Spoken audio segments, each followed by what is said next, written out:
This episode of Lost Anarchy Presents has been brought to you by Ziggurat.com. There's nothing fake about it. I reached out to Jeff Johns, and he sent a bunch of material, and we had lunch, and I asked him basically, how do I do this? And he said, you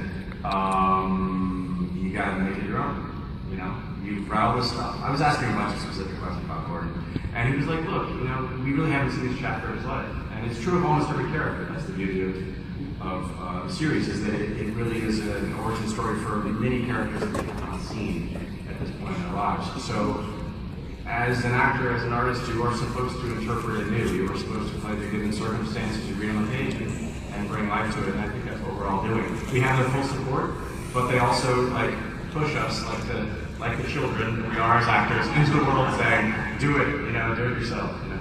The version of Jim that we've seen for the most part is the older guy, a little grizzled, a little heavier, a little hairier. Thank you. In fact, actually, I wanted to. Did you realize that you will grow up to become the man? This DC Collectibles. He's got orange hair and a porn stash. I love that he's still running around with a walkie-talkie. A walkie-talkie. Is that a cell phone or a walkie-talkie? Is it a walkie-talkie? Yeah. Looks like Donald, yeah. Donald looks. It looks like something off the Megan's ball. So that's what you have to look for. Oh, I'm excited. But I love that this Jim, it kind of, I mean, he's not a voice guy. No. He's got great intentions, but he's kind of a badass. Yeah, he's rough. He's hot. Thank you. Very much.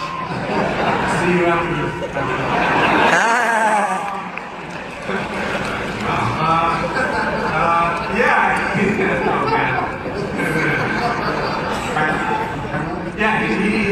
He's the only person on GCPD who walks around in a wife beater. That's right.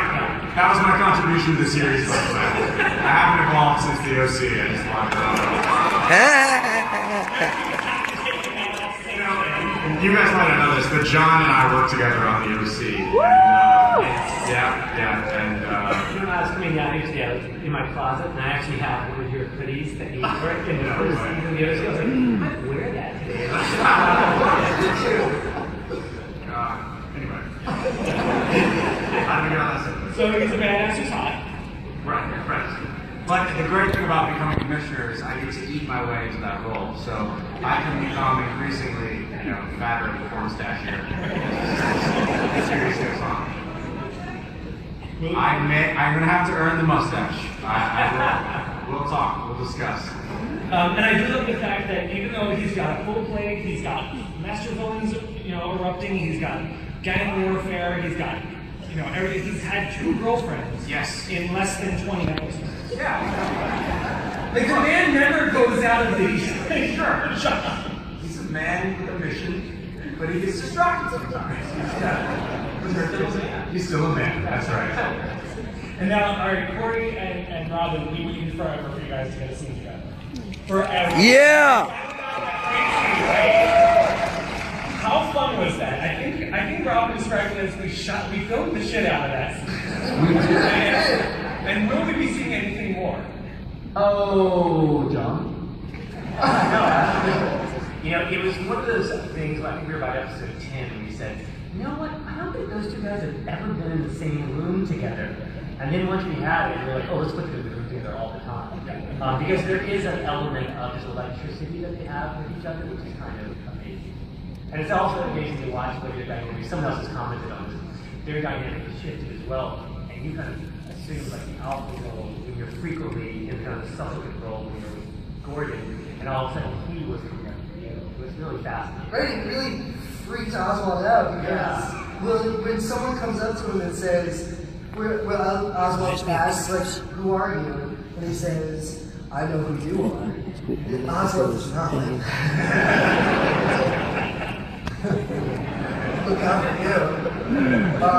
But yeah, it was amazing. And we shot, it was like a page long of a scene. It was like fairly simple. Yeah. But it was just, it was fun. It was really fun. And, you know, Robert and I become really good friends and, like, fans of each other, and it was, you know, there's like a responsibility too. It's like in like the mythology, that's the first time that they meet, and we got to do that. That was like horrifying and exciting. Yes.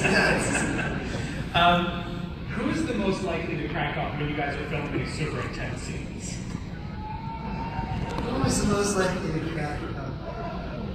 Are we crack up like laugh or just go insane?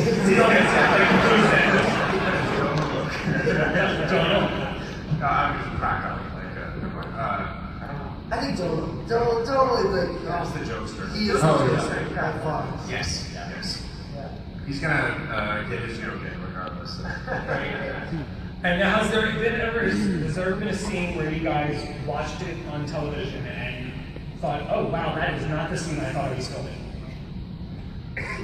It's always prettier than I could possibly imagine. Like I look at sometimes I watch the show and I go, wow, whoever that guy is, he's really good looking. It's not I don't look like that at all. It's always disappointing when you watch the episode at night, you wake up in the morning and you go to the bathroom and you shave and you look yourself in the mirror and you go, who's this guy?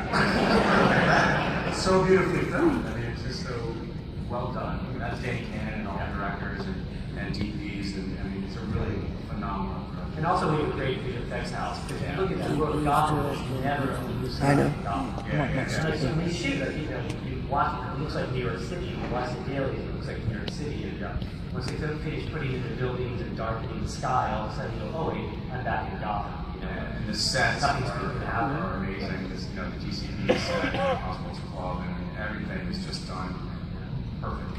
And you mentioned filming in New York, which is so awesome. I don't think this show could happen, right? It brings me, not to say like, not to go to that Marvel TV line of like, New York's another character in the show, but you guys do get the privilege of filming on the greatest soundstage ever. It's okay when the show is called Gotham, that Gotham is a part of the show. I mean, like, New York is Gotham, New York. That's how the whole thing is. Have you guys gotten to film at any place that like you just never thought you'd get to run around in? Didn't they film down in yes. Yeah, we shot some really stuff down there. Yeah. One right. Okay. We're in mansions all over. That's the craziest thing. Is like you find out there are these places in the city that no one knew existed. Yeah. Like the Armory. Yeah.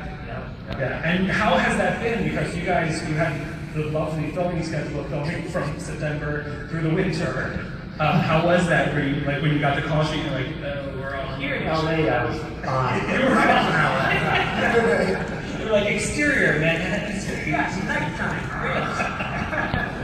Yeah, it gets more and more Gotham the more we get into the winter. Like, you know, the further it gets into the winter. It's hard when it's July in New York and it's supposed to be Gotham and it's 100 and sweating. Well, you had it much better than Jada, who never wore a jacket, and even if it was a fur, it was just a collar. And she's like in airplane hangers and And she has 0% body fat. Yeah, exactly. Which brings me to some of your co-stars are not here today, so let's talk about them. Yes. So, what did you guys think when you heard that Jada was signing on? How did she meet or exceed your expectations? Yeah. So yeah, Jada's by far the most poised, famous, established actress I've ever worked so intimately with. And you know, we all have ideas of how people are before we meet them, especially if they're a public figure. And from day one, she was so down to earth, so like game, ready to go, no ego at all. Like, and you know, I'm like. This episode has been brought to you by Cigarette.com. There's nothing fake about it. We're the source for electronic cigarettes. Welcome to the 21st century. Quit smoking and start vaping. No tar, no secondhand smoke, no pollution, no offensive odors. Smoke without the guilt. We carry everything from egos to traditional electric cigarettes and a full line of accessories.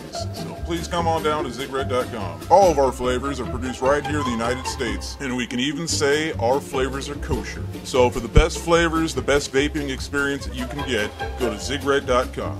And remember, all the flavor you will get vaping on your cigarette at zigret.com. That's zigret.com.